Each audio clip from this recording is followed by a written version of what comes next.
What is going on, guys? Welcome back to the Media Goose channel. It is I, the Media Goose, your friend Ryan, and the goose is loose, baby. Huh? And I am here today to talk about Monday Night Raw. That's right, it's Tuesday morning, so you know I'm here to talk wrestling. I thought last night was a pretty good show. I'm going to go segment by segment. I am going to try to make these videos a little faster as well. I think I'll leave the in-depth match breakdowns to the pay-per-view reviews. So for the week-to-week shows, I'm going to try to pick up the pace a little bit. So let me know what you thought of Raw down below. I thought this was a solid week. Definitely better than SmackDown. I was pretty negative in that SmackDown review this past Friday, and I don't really take any of it back. I didn't enjoy it, but I don't want to be that negative in general, you know? Just because wrestling I take in is poor doesn't mean my attitude has to be. So, yeah, moving forward, Monday Night Raw. So the show opened with yeeting, a baby yeet, because there was a baby with the people in the crowd, and Jay got the baby's hand. It was really cute.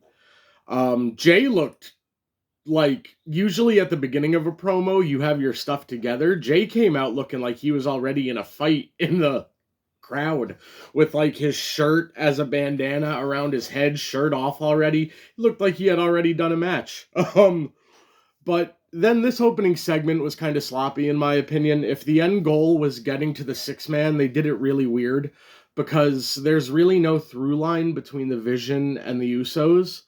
When the Vision came out and interrupted the Usos, I was hoping that two of them would emerge as a tag team, probably Logan and Theory, and then Bronson could have served more as kind of like pseudo-leader in Braun's absence. But it was just kind of clunky. Before the Usos could say anything, Heyman's cutting them off, and the Vision are doing a pretty generic Vision promo, while the Usos are still just standing up in the crowd. It was also funny because the stairs getting down to the arena were longer than the Usos realized, and they didn't get down in time to actually do the eating, so that was funny. But then the Vision kind of meanders on a little bit. Adam Pearce comes out, and also, fuck Logan Paul. I don't think I've made that clear yet. He's a scumbag and I hate him, but damn it, is he kind of good at this stuff. His promo at the beginning of Raw very much felt like he was asserting himself as the leader, and I don't know. I don't like Logan Paul. He's a bad human, bad guy. But yeah, so then this ends up going to a six-man when LA Knight comes out. LA Knight brings up the energy of the segment. LA Knight, it's funny, he's like famous as a promo for he'll flub once, but then he gets hot and gets going. And this was a good promo. I thought it was funny that they did the match right after the break because LA Knight was in pants. I don't think I've ever seen somebody come out in like street gear, and then when we got back from break, they were wrestling. So that caught me off guard. This was a solid match, fine opener. It started a little slow, but the second half of the match really picked up nicely. Again, Bronson Reed got a lot of spots to shine. He did a beast suicide dive. Bronson Reed's the man. If anybody was going to be getting the main event rub in this group, it would be Bronson Reed for me. But ultimately, the Vision win, correct? Yes, they do. The Vision pick up the victory. I would love to see two of them go after the tag titles, because I don't like that this whole segment happened and nobody mentioned the tag titles. Like, the tag titles should be more prominent in storytelling. If you're tying them in with the Vision anyway, make a team out of the Vision and do a real match. The six-man had a...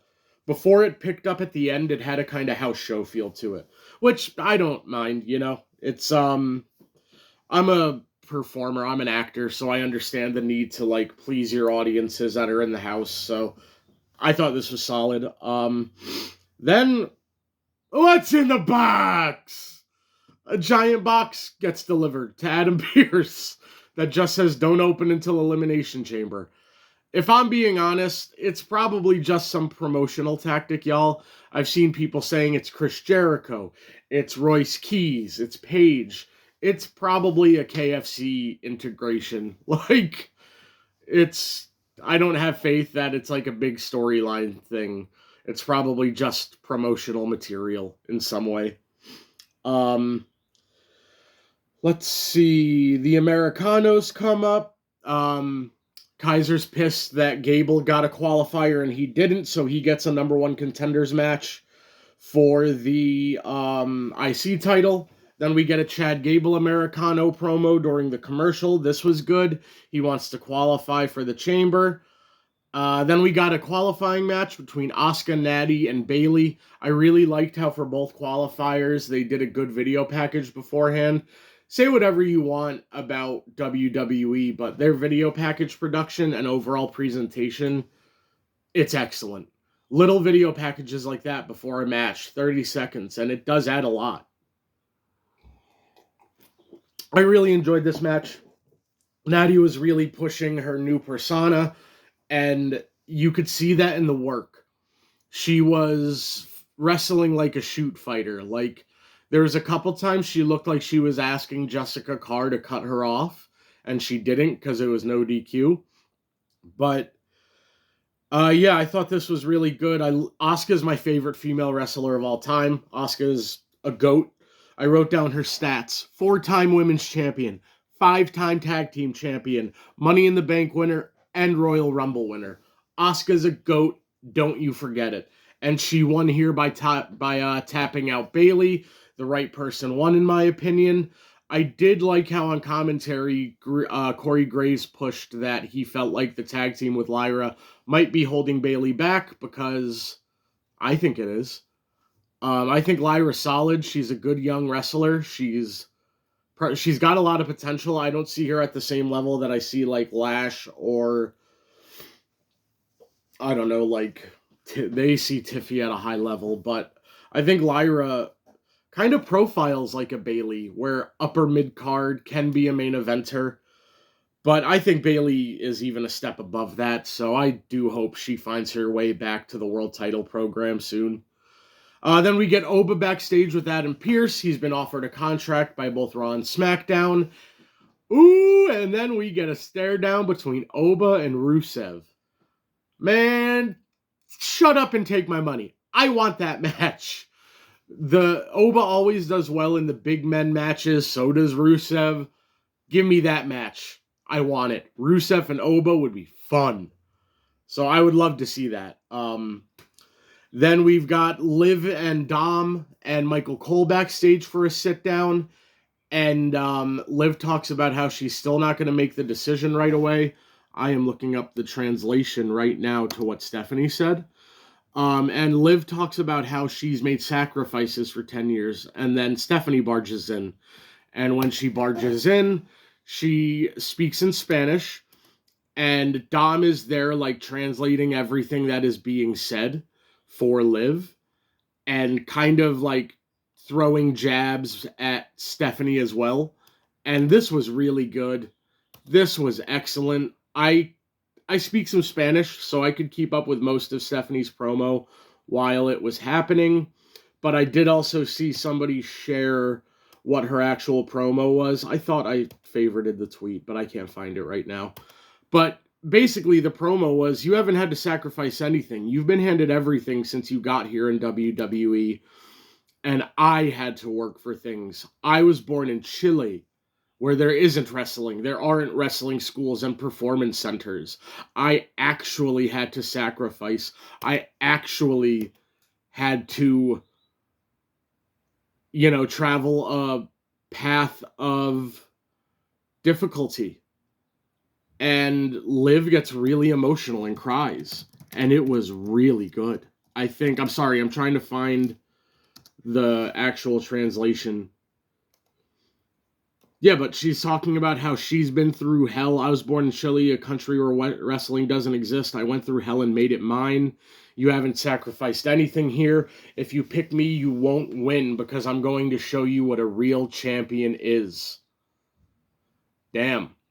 I thought this was great. This is good. I'm really excited for this match. For one, both are great workers. I think Liv Morgan is one of the most improved wrestlers I've ever seen. I think when she showed up with the Riot Squad, I didn't have a lot of faith in what she could do, but man, Liv's legit. I would honestly, at Mania, love to see a double turn where you have Dom align with Stephanie, they go heel, and Liv as a babyface, because I think Liv would get massive babyface reactions. Then we've got a CM Punk segment. The beginning CM Punk promo was pretty boring. It was one of his happy to be there promos that he occasionally does. But I did write down that I love seeing how much Punk's enjoying this, really soaking in the crowd, and it's nice to see. Then when Finn comes out, everything picks up a little bit more, and he's joined by Dom and a returning JD McDonough. So Balor talks about how to be the best in the world, you'd have to go to Europe and wrestle there. You'd have to do it in the dojos of Japan. You'd have to do it in Mexico. You'd have to beat Roman Reigns your first night on main roster, which he did. They're doing a lot to remind you why Finn has history with Roman, so I'm really starting to wonder if they're going to make this a triple threat. I won't be mad. I said in my last video it wasn't the right call. I stand on that, but I'm not going to be mad if it's a triple threat. I love Finn Balor. Finn Balor in the main event of Mania? Yes. Finn Balor can be the best wrestler on a roster, on any roster in the world, if you give him the opportunity. So I'm all in on Finn wherever this is going. I think it could either be it could be a triple. I said months ago I could see JD, Dom, and Finn in a triple threat for the IC, and that might still be the way, because JD and Finn butted heads more than I thought they would upon JD returning. Then Rhea and Io backstage talking about how Io's going to qualify for the Chamber. Then Kairi walks up. Kairi and Asuka are incredible. It was a quick little backstage segment, but it did the job. It was fun. I enjoyed it. Then we have a IC title number one contender between Penta and Kaiser Americano. And when they said there was going to be a number one contenders match, I hoped it would be like a multi-man or something. I love Penta. I'm glad he won. Penta was in the IC title scene last Mania season and didn't win it when he probably could have and maybe should have. And now he's just back there a year later without a story at all. I don't know. Maybe this is the time they go there with Penta and they put the title on him. And that can be how maybe the Judgment Day split doesn't need a title involved, but we'll see. Then Kofi and Grayson Waller come out and say that Xavier is injured. Nothing else really happens there. Then AJ Lee. I was critical of her last couple promos. This was a great promo. She even said something like, I know exactly who I am. This was a really good promo from AJ Lee, talking about how it's a different time in the women's division and that Becky hasn't caught up to her still. It was really great. I think this is going to be a great match. I'm glad to see this kind of promo out of AJ when a lot of her promos have been very character-y, I'm playing naive, I'm playing this. This was just a good wrestling promo. Then we got Pierce and the Vision backstage. Theory's popping off. He can't open a door because he's an idiot. And then Heyman complains about the Masked Man. Bronson steps up again and said he's going to be the problem solver. So they keep doing things to make Bronson kind of assert himself, and now I'm going to need to see them do that in the way that they book things. I'm assuming he's going to qualify for the Chamber next week. Then Maxine cuts a commercial promo. She was more locked in, more fiery. I liked that. Next week is a tribute to AJ Styles. So the rumors when he retired were that the reason they did the retirement match is because they couldn't get to an agreement on a new contract, not because AJ wanted to retire. So what if they've worked out a contract since then? I could fully see them building to a Mania match between AJ and Gunther. It's wrestling. People go back on retirements all the time. You could make it something storyline-wise where maybe Gunther destroys Dragon Lee. I'll talk about the main event in a second. But, yeah, I thought it was great. Dragon Lee costing Gunther, so I think AJ, I'm sorry, I lost my train of thought for a second. I do think AJ could be back for a Mania match. Maybe he tries to, he makes the save for Dragon Lee, and I don't know what he could put on the line. Maybe he doesn't have to put anything on the line and Gunther calls him out. I don't know, but I wouldn't be shocked if AJ's not actually done in the ring. So it's main event time. Oh, and one thing I liked, Michael Cole plugged that the translated promo from Stephanie Vaquer was on the socials. That's smart. I like that. I can keep up when they speak Spanish, but most whites cannot. Main event time. Javon, Dom, and Gunther. Super fun match. I love everybody involved as workers. They're all really good. I think Dom and Javon could have a really good match. That would be a banger. When Gunther come out, did he have any heat? Because it didn't sound like it. I don't know if it was the way the audience was mic'd or something, but it didn't sound like he got a reaction, which is scary because he just beat Cena. This was a really fun match, though. Javon is crazy. The dive over the top is always a good spot. He did one innovative thing where, like, he bounced off the bottom rope and did, like, a twisting kick. He looked like Daredevil. That was crazy. Hit the Basaiku knee, I think? The running knee that Dan O'Brien used to hit. Then Dragon Lee gets involved and costs Gunther, so we're probably going to get a match there. And like I said, I do think they're probably going to get one more match out of AJ in some way. So we'll see that. Because I don't think they want AJ going to AEW. I think they really want him to be a lifer for WWE. So I think they'll do everything they can to keep AJ in-house. Yeah, but then the final sequence was cool. The cutter into the sleeper spot. Gunther kind of topping Javon. Doing a sleeper with the top position, then into the splash, then the dragon attack, and Javon wins. I was not expecting that. Pleasant surprise. I thought this was a fun episode of Raw. It just felt more inspired, more...